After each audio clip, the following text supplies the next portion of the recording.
ஏற்கனவே இது நிறைய தடவை மிஸ்டர் விஜயோடைய வரவை பற்றி பேசியிருக்கேன். பொதுவாக யார் அரசியலுக்கு வந்தாலும் அவங்களை வந்து திறந்த மனதோடு வரவேற்கணுங்கிற ஒரு விஷயம் எல்லாருமே, அது நம்ம தமிழக முதல்வர் உட்பட. சமீபத்தில் தமிழக முதல்வர் வந்து சட்டசபையில் பேசும்போது நயினார் நாகேந்திரன் அவர்களுக்கு பிறந்த நாளுக்கு ஒரு வாழ்த்து சொல்லி அழகாக, நயினார் நாகேந்திரன் வந்து என்ன தான் எதிர்பக்கத்தில் இருந்தால் கூட அவர் வந்து சிரித்த முகத்தோடவே இருப்பார், வெளிநடப்பு புலம்போது கூட அவர் சிரித்த முகத்தோடவே இருப்பார்ன்ட்டு கலகலப்பாக ரொம்ப சந்தோஷமாக, அப்படி தான் அரசியல், அப்படி தான் ஒரு மாண்பு இருக்குது. அந்த வகையில் அரசியலுக்கு யார் வந்தாலும் வரவேற்கணுங்கிற ஒரு ஒரு நல்ல எண்ணத்தில் விஜய் அவர்களையும் வரவேற்கிறேன். சார், அஜித் அவர்கள் ஒரு பேட்டி கொடுத்துருக்காங்க. அந்த பேட்டியில் என்ன சொல்லியிருக்காங்கன்னாக்கா, முதல் நாள் முதல் காட்சியை வந்து வரவேற்க வேண்டாம் மீடியாலாம் அப்படின்னு ஒரு கருத்தை சொல்லியிருக்காங்க. நீங்கள் எப்படி பார்க்குறீங்க? அந்த பேட்டியில் வந்து நிறைய, இப்போ உதாரணத்துக்கு ஃபஸ்ட் டே ஃபஸ்ட் ஷோவை பேஸ் பண்ணி தான் ஒரு ஆர்டிஸ்டோட சேலரியே, அதாவது அவங்க எந்த ஸ்டார்டமில் இருக்காங்கன்றதே வந்து ஃபஸ்ட் டே ஃபஸ்ட் ஷோவை வச்சு தான் நிர்ணயிக்கப்படுது. அவர் எப்போவுமே வேறு ஒரு உயரத்தில் இருக்கவர், வேறு ஒரு பார்வையில் இருக்கார். அவர் சொன்னதில் எனக்கு ரொம்ப உடன்பாடான ஒரு விஷயம் அந்த இன்டர்வியூவில் என்ன இருந்ததுன்னா, என்கிட்ட வேறு ஒரு இன்டர்வியூவில் ஒரு அந்த தொகுப்பாளர் கேட்டார், இந்த 4.5 வருஷம் திமுக ஆட்சியை பற்றி என்ன சொல்கிறீங்க அப்படின்னு கேட்டதுக்கு நான் சொன்னேன், ஒரு 5 வருஷம் ஒருத்தருக்கு நம்ம லைசன்ஸ் கொடுத்துட்றோம், அது ஓட்டு மூலமாக அவங்கள தேர்ந்தெடுத்துறோம், அவங்களுக்கு ஒரு முழுமையான 5 வருஷத்தை நம்ம கொடுக்கணும். நம்ம என்ன பண்ணுறோம்னா 2.5 வருஷத்துலேயே நம்ம அவங்கள விமர்சித்து அடுத்து யாருன்ற அளவுக்கு பேச ஆரம்பிச்சோன்னா அது அவங்களுக்கும் டென்ஷனாக இருக்குன்னு இதே மாதிரி ஒரு கருத்தை வந்து திரு அஜித் அவர்கள் சொல்லியிருக்காரு. ஒருத்தர் 5 வருஷம் நம்ம கொடுத்துட்டோம்னா 5 வருஷம் முழுமையாக அவங்க வந்து அதை ஆட்சி புரிஞ்சால் தான் அது சரியான ஒரு விஷயம்.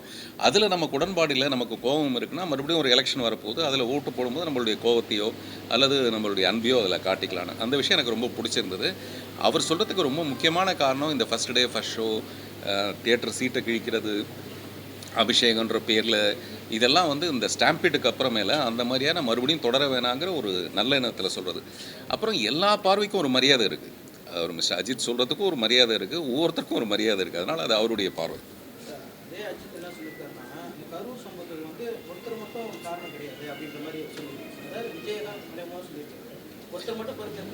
அதுதான் சொல்கிறாரு அவர், மிஸ்டர் விஜய் மட்டும் பொறுப்பெடுத்துக்க முடியாது, எல்லாரும் பொறுப்பெடுத்துக்கணுங்கிறது அப்படியே நம்ம அர்த்தப்படுத்திக்கலாம். அதனால் அதுக்குள்ளே இருக்கிற ஒரு குதர்க்கமான அல்லது அதுக்குள்ளே உள்ளர்த்தமாக இருக்கிற ஒரு விஷயத்தை வச்சுட்டு மறுபடியும் நம்ம அதை ஒரு அரசியல் ஆக்காமல், அந்த 41 உயிர்கள் நமக்கு வந்து திரும்பி கிடைக்காது, அது எவ்வளோ கோடி ரூபாய் கொடுத்தாலும் கிடைக்காது. அதனால் மறுபடியும் அப்படி ஒரு சம்பவம் நடக்காமல் இருக்கிறதுக்கு நம்ம எல்லோரும் பொறுப்போடு இருக்கணுங்கிறது அந்த பதிலில் நான் புரிஞ்சுக்கிட்ட ஒரு விஷயம் ங்கிறதுக்காக. அதே மாதிரி இப்போ அவங்க மறுபடியும் அங்கே அனுதாபம் தெரிவிக்கணும்னு போனால் கூட கூட்டம் வர்றது அப்படி இருக்காது.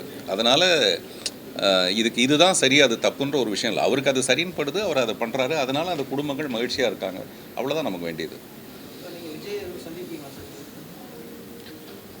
எனக்கு அந்த மாதிரி ஒரு அவசியம் இல்லை. ஸோ அதனால் நம்ம சந்தித்தோம்னா டெஃபரெண்டாக மகிழ்ச்சி தானே. இல்லை, எனக்கு அந்த மாதிரி சந்திக்கிறதுக்கான ஒரு விஷயமும் இல்லை. அது சந்திக்கும் போது தான் சொல்ல முடியும், சந்திச்சா நான் அவர்கிட்டே சொல்லிவிடுவேன். ரொம்ப நல்ல கேள்வி. எப்போவுமே இந்த மாதிரி கேள்விகளுக்கு நடுவில் இப்படி ஒரு கேள்வி வரதே ரொம்ப பெரிய விஷயம்.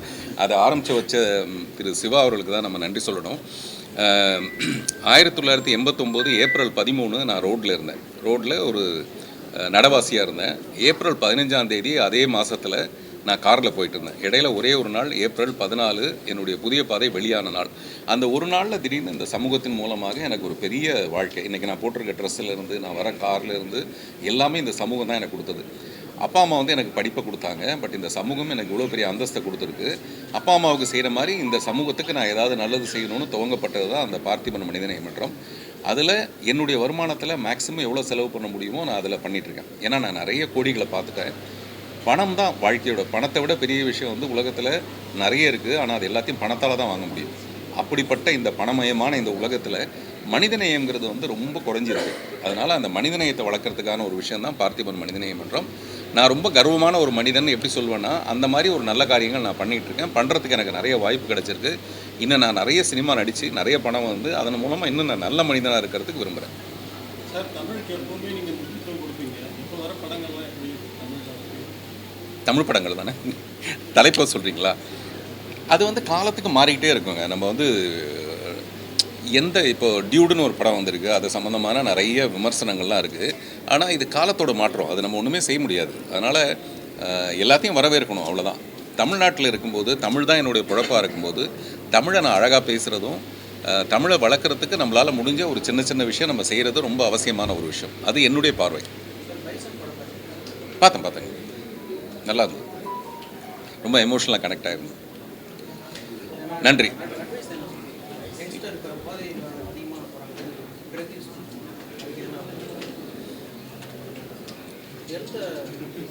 டெஃபினட்டாக இப்போ கூட நான் ஒரு ரீல் பார்த்தேன். ஒரு ஒரு ஒரு நடுவயது அம்மா, ஒரு அம்மா, அந்த அம்மாவை போலீஸ் அரெஸ்ட் பண்ணுறாங்க. அவங்க கையில் வந்து கஞ்சா இருக்குது. உங்களுக்கு எங்கே கிடச்சிதுன்னு கேட்குறாங்க. அவங்க தடுமாறுறாங்க.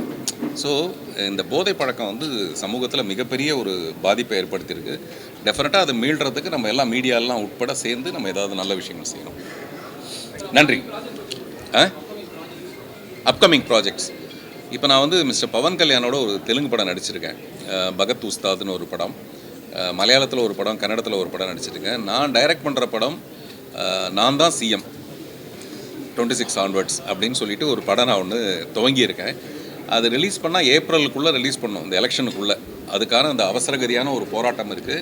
இன்னும் ஒரு 4-5 படங்கள் இருக்குது. அதில் குறிப்பான படம் வந்து என்னுடைய புதிய பாதை படத்தை மறுபடியும் நானே, வழக்கமாக பில்லான ஒரு படத்தை வந்து முதல்ல ரஜினி சார் நடிப்பார், அதுக்கப்புறம் மிஸ்டர் அஜித் நடிப்பார். அப்படி இல்லாமல் புதிய பாதை 89 வந்த படத்தை மறுபடியும் நானே நடித்து அந்த படத்தை தயாரிக்க போகிறேன். அது வந்து கிட்டத்தட்ட என்னுடைய ஒரு ட்ரீம் ப்ராஜெக்ட். அது ஒரு பெரிய பொருட்செலவில் இருக்கிற ஒரு படம். சமீபத்தில் மோகினி ஒரு இன்டர்வியூவில் சொல்லும்போது, பார்த்திபனுடைய புத்திசாலித்தனத்துக்கு அவர் போய் அடைய வேண்டிய இடத்த போய் அடையலை அப்படின்னு, ஒரு சூப்பர் ஸ்டார் மாதிரி ஆயிருக்க வேண்டியவர் அப்படிலாம் சொன்னாங்க. அது கேட்கும்போது ரொம்ப எமோஷ்னலாக இருந்தது. பட் இதுதான் நம்மளுடைய பாதை, நம்மளாக வகுத்துக்கிட்டே தான். இப்போ நான் வந்து ஹவுஸ்ஃபுல் மாதிரி படங்கள் செஞ்சு தேசிய விருது வாங்குறதும், குடைக்குள் மழை மாதிரி படங்கள், ஒத்த செருப்பு மாதிரி படங்கள் பண்ணுறது நான் விரும்பி செஞ்சதான். நான் விரும்பி செஞ்சதில் எனக்கு ரொம்ப மகிழ்ச்சி இருக்குது. ஆனால் இனிமேல் நான் செய்ய போகிறதெல்லாம் மக்கள் விரும்புகிற மாதிரியான கமர்ஷியல் படங்கள் செய்ய போகிறேன் அடுத்து. ஸோ அது வயசு இளமையாக இருக்கும்போதே அதெல்லாம் செஞ்சிடலான்னு ஆசைப்பட்றேன். என்னங்க? ஆமாம்.